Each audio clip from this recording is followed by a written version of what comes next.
합니다. 기도하겠습니다. 하나님 아버지, 오늘 송현주 권사님이 우리 교회에 등록을 했습니다.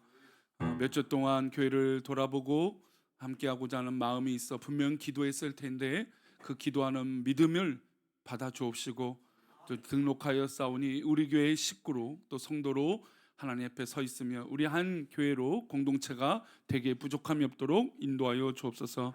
우리 성가대의 찬양을 받으시는 하나님, 날 위하여 십자가를 지신 그 십자가의 은혜를 잊지 않게 하여 주시고, 또 그 은혜로 말미암아 이 시간 말씀을 나눌 터인데 우리 가운데 또 전하는 저에게나 또 듣는 우리 온 성도들에게 한 마음을 허락하여 주옵소서. 감사하고 거룩하신 예수 그리스도 이름으로 기도올리옵나이다. 아멘. 할렐루야. 아멘. 우리는 사실 늘 완벽한 것을 기대합니다. 게으른 사람이든 부지런한 사람이든 계획적인 사람이든 계획이 없는 사람이든 어떤 일을 시작하게 되면 완벽하게 그 결과가 이루어지기를 바라는 것이죠. 하루에도 우리는 그런 완벽한 결과를 기대함에도 불구하고 수십 번, 수백 번 우리는 실수하고 연약함을 스스로 깨닫게 되는 것이죠.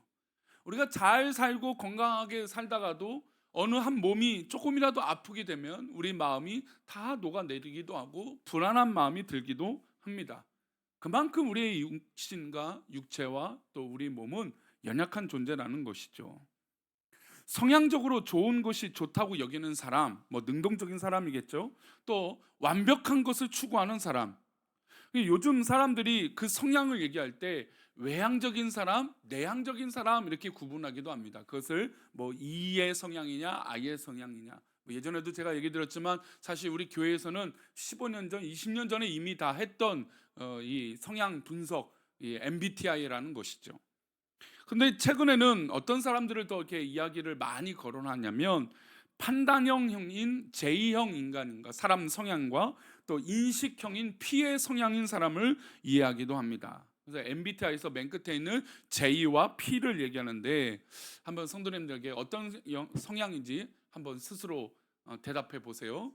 제가 질문을 던져보겠습니다. 어느 날 갑자기 연락이 오지 않는 친구에게 연락이 왔습니다. 그리고 친구가 갑자기 야 만나자 라고 전화가 온 거예요. 자, 두 가지 반응입니다. 첫 번째, 갑자기? 이런 이제 주저하는 사람. 두 번째, 그래? 알았어, 내가 당연히 지금 나갈게. 우리 성도님들 어떤 성향이십니까? 두 번째, 첫 번째. 그렇죠. 또 한 가지 더 해볼게요. 음식을 먹을 때 오늘 뭐 먹지? 라고 질문이 왔어요. 그랬더니 어떤 한 성향은, 첫 번째는 나는 이 맛집 리스트를 알고 있어. 여기 저기가 맛있는 걸로 알고 있어. 뭐 먹을래? 이런 사람이 있어요. 그리고 두 번째 어떤 사람은 야 이것도 좋다, 저것도 좋다, 이런 사람이 있어요. 어떤 분이십니까? 첫 번째, 두 번째? 네. 배고프니까 그냥 먹자 하는 이제 두 번째 P형인 사람이고, 계획적인 사람, 이것도 있고 저것도 이거 야 이 집은 이 동네 가면 이게 있고 저게 맛있어라고 하는 사람은 J형 인간 성향이라고 합니다. 그래서 J라고 하는 사람 유형은 체계적인 유형이고 P라고 하는 성향은 자율적인 성향을 얘기해요. 물론 이런 성향이 있을지라도 다 모두 어떻습니까? P든 J든 E든 I든 다 나쁜 결과를 바랄까요? 아니에요. 어떤 성향이든 다 좋은 결과를 맺고 싶습니다. 다 잘 되기를 바라죠. 하지만 큰 실패를 경험하고 도무지 아무것도 할 수 없는 상황에 처해 있을 때 우리는 과연 이 문제들을 어떤 성향으로, 어떤 모습으로 해결해 나아갈까요? 저는 이 둘째 탕자를 묵상하면서 가장 느끼고 도전되는 건 이 둘째가 자신을 돌아봤다라는 거예요. 사실 이전에는 그래 죽을 것 같으니까 아버지를 찾아봤다. 근데 요즘은 죽을 것 같아도 돌아오지 않는 경우들이 있기 때문이죠. 그래서 저는 이 둘째가 아버지를 생각했던 것도 참 귀하고, 그리고 돌아가겠다라고 하는 마음을 먹었던 것도 참 귀한 것 같아요. 저는 이것이 정말 중요하다고 생각합니다. 성향이 외향적이든 내향적이든 계획적이든 자유로운 사람이든 자신을 돌아볼 줄 아는 사람이 중요하다는 것이죠. 자신을 돌아보지 않는 사람은 늘 결과를 다른 사람에게 핑계를 듭니다. 다른 환경의 핑계를 대죠. 이것 때문에 안 됐다, 저것 때문에 안 됐다라는 거예요. 그러나 자신을 돌아보고 냉철하게 내가 무엇을 하는 사람인지, 내가 어떤 인생을 살아가는지 살펴볼 줄 아는 사람은 냉철하게 자기 상황을 뒤돌아보기 때문에 그 결과를 책임질 줄 아는 그런 사람이 된다는 것이죠. 성향이 어떻든 자신을 돌아보고, 또한 믿음의 성도들은 하나님 앞에 서 있을 때 바르게 그 길을 걸어갈 수 있다는 겁니다. 물론 이 둘째가 죄를 안 저질렀다는 건 아닙니다. 큰 죄를 저질렀죠. 그런데 돌아섰다는 것도 중요하죠. 둘째는 돌아가기로 결심합니다. 자, 우리 20절 말씀입니다. 제가 이 20절 말씀을 오늘 아침에도 빨리 넘기고 싶은데, 어제 설교도 마무리하면서 참 넘기고 싶은데 이 20절이 넘겨지지 않아요. 또 오늘도 넘겨질지는 모르겠습니다. 한번 우리 함께 읽어보겠습니다. 시작. 아직도 거리가 먼데 그를 보고 측은히 여겨 달려가 목을 안고 입을 맞추니.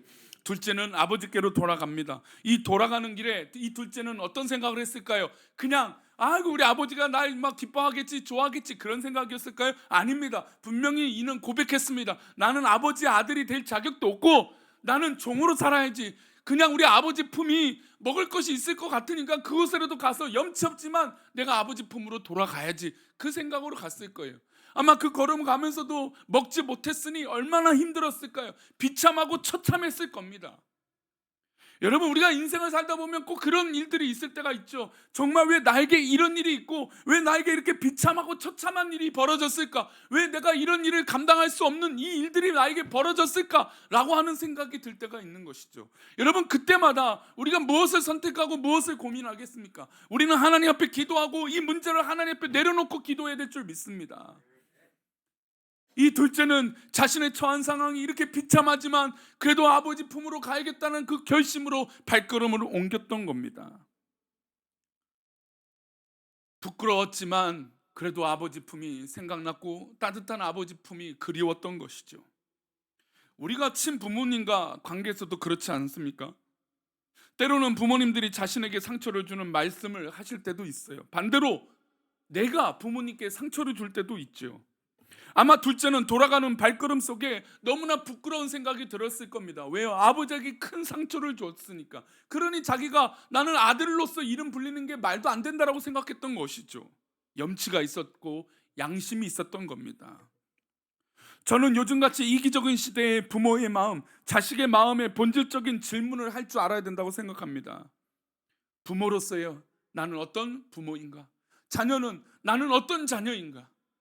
가족이니까 그냥 무조건 잘하고 잘해주고 뭐 부족한 걸 채워주는 그런 관계가 아니라 내가 진짜 부모로서 우리 아이들에게 어떤 영향을 주고 있는 것인가?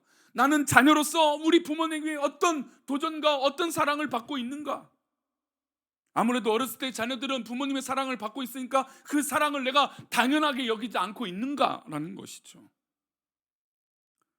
그리고 안타깝지만 이 탕자에게도, 이 둘째에게도 뭐가 문제였습니까? 돈이 문제였어요. 돈이.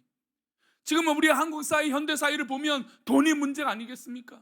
돈 때문에 서운하고, 돈 때문에 가슴 아프고, 돈 때문에 억울하고, 돈 때문에 힘들어하는 거예요. 돈 때문에 그것이 사랑이라고 얘기하는 경우도 있다라는 것이죠.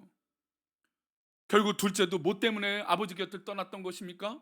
유산, 돈 때문에 아버지 곁을 떠났던 것이죠. 자신이 돌아가는 발걸음은 너무나 부끄럽고 힘든 가정이었습니다.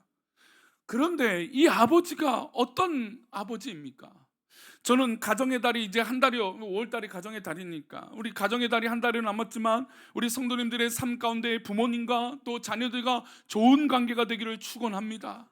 어제도 신방을 하면서 아들과 신방을 받는 어머니의 모습을 보니까 제 마음에 그냥 그런 마음이 들어요. 위대한 어머니들, 위대한 아버지들이 생각나더라고요. 여러분, 우리 부모님들이 참 위대한 부모님이신 줄 믿습니다. 아멘.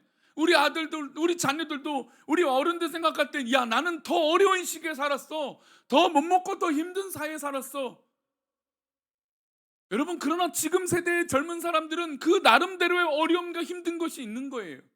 우리 어른들이 그 어려운 시기들을 견뎠으니까 지금 이 상황이지만 또 이 상황 가운데 이 젊은이들은 그렇게 어렵게 살고 있는 것이죠. 그 어려운 삶 가운데 위대한 부모님의 생각이 들더라고요. 우리 부모님들 참 감사합니다.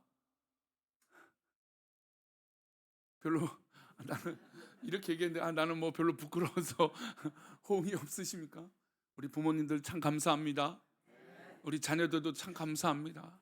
예, 그래요. 정말 가족이 주는 의미가 무엇입니까? 저는 우리 교회가 정말 한 식구가 되기를 바라는 건 정말 가족적인 의미가 깊어졌으면 좋겠다라는 거예요. 정말 가족이고, 아니 우리가 일주일 동안 세상에 살면서 얼마나 많은 상처를 받고 얼마나 어려운 일들을 경험합니까? 그런데 집에 왔는데 집에 와서 싸움터고 전쟁터가 돼요. 집에 오면 괴로움이 가득해요. 아니 그냥 자녀가 뭐라고 얘기하고 부모님은 뭐라고 얘기하면 그 한마디 들어주는 게 그렇게 어려운 거예요. 그 한마디 들어주는 게 어려우니까 막 불편하고 어렵고 괴롭고 때로는 싸우고 상처 주는 말을 우리는 쉽게 한다라는 거예요. 왜 자녀와 남편과 아내가 상처를 잘 주는지 아세요? 우리의 약점을 너무나 잘 알기 때문이에요. 엄마 아빠의 최대의 약점을 자녀들이 알고 있고, 자녀들의 약점을 누가 잘 알고 있어요? 부모님이 알고 있어요. 남편의 약점을 누가 알고 있어요? 아내가 알고 있고, 아내의 약점을 누가 알고 있어요? 남편이 알고 있어요. 그래서 싸우면, 가족의 싸움이 왜 상처가 깊어지냐면 저 사람의 상황을 정확히 알고 있기 때문이에요. 근데 우리는 그 말을 쉽게 하는 거죠.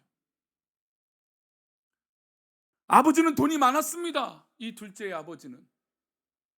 이 둘째의 아버지가 돈이 많았는데 그에게 둘째가 요구했던 건 그 돈이었습니다. 그래서 돈을 줬습니다. 아버지는 어쩔 수 없겠죠. 부모님은 어쩔 수 없는 선택들을 하죠. 그 어쩔 수 없는 선택을 했을 때 그 아이가 어떻게 될까? 얼마나 노심초사였을까요? 우리 20절 말씀입니다.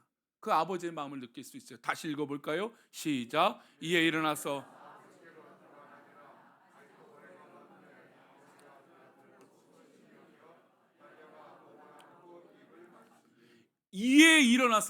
아버지께로 돌아가니라. 아직도 거리가 멀었습니다. 아버지께로 갔어요, 이 둘째가. 근데 아직도 거리가 멀었어요. 근데 아버지가 그를 보고 측은히 여겨요. 여기선 측은히 여겼던 건 불쌍히 여겼던 게 아니라 눈물 어린 사랑으로 기다린 거예요. 눈물 나는 그 마음으로 기다리고 있는 거죠. 우리 성도님들에게 아픈 손가락이 있고 아픈 마음이 있어요. 어떤 사람을 만나면 눈물 나는 그런 상황들이 있죠. 측은히 여기고 눈물 흘리는 마음이에요. 그 아버지는 거리가 멀고 있는데도 불구하고 저 모습에도 헐벗고 신발도 없는 저 둘째 아들의 모습만 보고 그림자만 봤겠죠. 멀리서 누구인지도 모르겠지만 누구는 알아볼 수 있습니까? 아버지는 알아볼 수 있는 거예요. 우리가 어떤 상황이든 어떤 조건이든 어떤 옷을 입고 있든지 우리 하나님 아버지는 우리를 알고 계시는 것이죠. 그래서 저 아들이 저 멀리서 울고 있는데 이 아버지는 단번에 알아봤습니다. 그래서 가만히 있던 게 아니라 달려갔죠. 그리고 그 아들의 목을 꼭 껴안으면서 인사를 하고 사랑으로 품어줬던 겁니다. 저는 그러면서 우리 교회에 한 가지 당부드리고 싶어요. 우리 한번 따라합시다. 넓은 마음을 갖자. 네, 우리 성도들에게 넓은 마음이 필요해요. 바로 이 아버지의 마음인 것이죠. 물론 하나님의 마음도 우리가 제가 얘기하겠지만 중요한 건 우리 성도들에게 이 넓은 마음이 있었으면 좋겠어요. 넓은 사랑의 마음이 가득해서 어떤 상황이든 어떤 여건이든 정죄하거나 판단하는 것이 아니라 하나님의 사랑으로 품어주고 이해해주고 또 보듬어줄 수 있는 사랑이 우리 가운데 있기를 축원합니다. 또 우리에게 손을 내밀고 또 우리에게 사랑을 요구할 때 그 사랑의 눈빛을 알아챌 수 있는 사람, 넓은 마음을 가진 사람만이 할 수 있는 것이죠. 그럼 또 오늘 집에 가서 아이고 속 좁은 사람 그러지 넓은 사람이 돼야 돼요. 내가 넓은 사람이 돼야 돼요. 내가 넓은 사람이 될 때 이 모든 것들을 수용하고 받아들일 수 있는 것이죠. 여러분, 이 아버지가 이 둘째를 봤을 때 얼마나 괴로운 마음이 들었을까요? 이 못난 놈, 이 못된 놈, 이 죽일 놈, 이 아버지의 유산을 받고 살았는데 이 모양이 뭐냐? 그런 마음으로 설 수 있지 않겠습니까? 우리 같으면. 여러분, 우리가 상처받으면 이런 모습으로 온다면 거 봐, 잘 됐다. 너 같은 딸 아들 나니까 딱 네 꼴이지 그래. 우리 부모님들이 칼 갈고 복수하는 그 한마디. 너 같은 자식 나봐야 이 마음을 알지. 여러분, 이 아버지도 그런 마음으로 할 수 있지 않겠습니까? 거 봐라, 너가 돈 갖고 이러더니 이렇게 망했구나, 꼴 좋다 이놈아. 그런데 이 아버지의 마음은 그렇게 그 결과에 대해서 지탄하고 평가하고 속 좁게 있었던 것이 아닌 것이죠. 넓은 마음으로 이 아들을 기다렸어요. 그러니 우리 성도님들도 우리 모두 다 넓은 마음이 되기를 축원합니다. 이 넓은 마음은 누구의 마음으로 되어질 때일까요? 하나님 아버지의 마음이 되어질 때예요. 하나님 마음으로 내 마음이 채워져야 우리가 넓은 마음이 되죠. 우리가 그냥 넓은 마음 될까요? 안 돼요. 우리가 어떻게 그냥 넓은 마음이 됩니까? 될 수 없죠. 하나님께서 주신 그 은혜로 말미암아 우리 마음이 넓어져야 되는 거예요. 그러니 우리가 은혜를 받아야 되는 거예요. 그리고 두 번째, 하나님 앞에 나아가면 우리 하나님은 안아주실 것이에요. 제가 우리 아까 찬양하면서 우리 옆 사람에게 손을 잡아주고 우리 성도님 자신에게 괜찮다라고 말씀을 하고 싶었던 건, 우리 하나님은 우리 성도들을 그렇게 안아주시는 분이기 때문이에요. 우리 지난 한 주간에 신방을 받으면서 신방을 하면서 참 많은 은혜가 있었어요. 제가 웬만하면 신방에 있었던 얘기를 안 하지만 이 이야기는 좀 하고 싶고 저 또한 나누고 싶어서 하고 싶습니다. 어떤 한 성도가 일을 하는데 참 요즘같이 일이 좀 잘 안 되는 것 같은 마음이 들었어요. 또 괴롭죠. 목표를 이루고 싶었어요. 근데 그 목표가 이루어지지 않는 거죠. 그러니까 매일같이 노심초사, 왜 안 될까 왜 안 될까 이런 고민이 있는 거예요. 당연히 사업을 하거든 뭘 하든 그렇지 않겠습니까? 근데 어느 날 갑자기 새벽에 자다가 번뜩 일어난 거예요. 원래는 늘 피곤해서 잠을 자야 되는 시간이고 누가 깨워도 일어나지 않는 시간인데 번뜩 일어난 것이죠. 그리고 가만히 책상 위에 앉아 있는데 조용하게 알람이 하나 울렸습니다. 우리 교회 유튜브를 구독과 알람을 누르면 6시면 알람이 울립니다. 그 알람 소리가 울려서 새벽 예배에 모처럼 드렸다는 거예요. 근데 그날 말씀이 베데스다 연못에 있는 38년 된 환자에 대한, 병든 병자에 대한 이야기였어요. 이 베데스다 연못에 물이 처음으로 움직이고 이렇게 하면은 가장 먼저 뛰어 들어간 사람이 병이 낫는다라고 하는 전설 같은 이야기가 있었습니다. 영원한 연못이라고 생각했던 거죠. 그 당시 사람들이 그 연못이 물이 움직이기만을 기다리고 그 베데스다 연못에 다 둘러 앉아 있었습니다. 그러나 이 38년 된 병자는 스스로 그 물가에 들어갈 수 없으니까 38년 동안 그렇게 환자가 됐던 것이죠. 물론 그것 때문에 된 것은 아니지만 스스로가 그렇게 생각했던 거예요. 그래서 예수님이 옆에서 지금 어떤 상황이냐, 어떤 환경에 있느냐, 너가 무엇을 원하느냐 질문하는데 이렇게 대답합니다. 나는 몸이 안 좋아서 누가도 나를 도와주는 사람이 없어서 지금 이 못에 들어갈 수가 없습니다 라고 얘기한 것이죠. 근데 그 옆에 누가 있었습니까? 예수님이 계셨죠.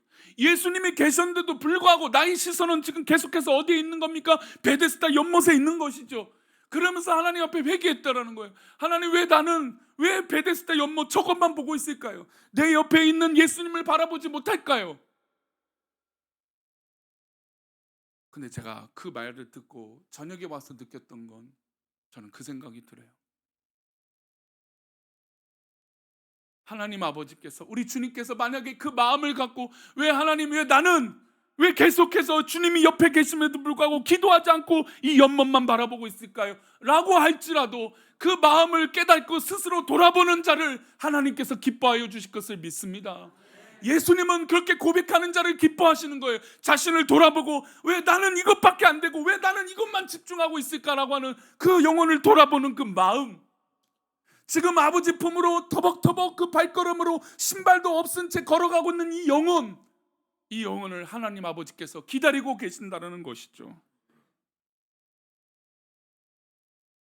우리 가운데 분명 어려움과 기도 제목이 분명히 있을 겁니다. 여러분, 그 순간마다 우리가 하나님 기뻐하시는 것이 무엇인지 내 옆에 계신 우리 하나님을 발견하시길 바랍니다. 나를 안아주시고 나를 품어주시고 나를 인도하여 주시는 그 예수님의 손길을 느끼시기를 축원합니다. 여러분, 그래야 우리의 마음이 넓어지지 않겠습니까? 속 좁고 정말 어려운 내 마음이 예수님의 은혜로, 예수님이 옆에 계심을 깨달음으로 녹아지지 않겠습니까? 저는 우리 귀한 성도들이 예배를 드림으로 마음이 녹아지기를 바랍니다.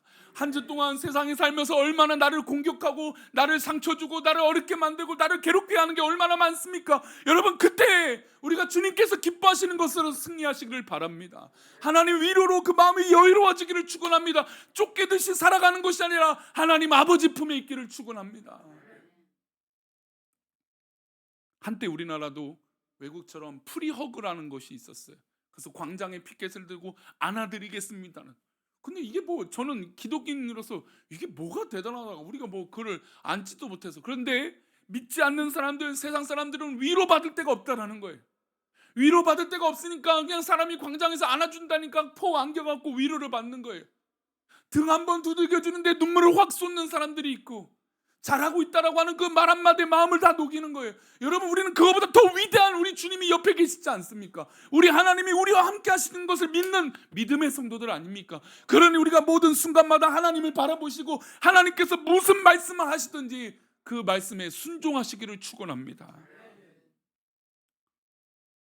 그래서 우리는 우리 교회에 이 평균치를 높이는 우리 교회가 됐으면 좋겠어요. 무슨 얘기냐면, 우리 교회가 봉사합니다. 우리 교회가 사랑합니다. 우리 교회가 전도합니다. 우리 교회가 공동체가 되고 식구가 되고 싶습니다. 그런데 예전에는 이 정도의 수준이라면 이젠 이 수준을 높여야 돼요.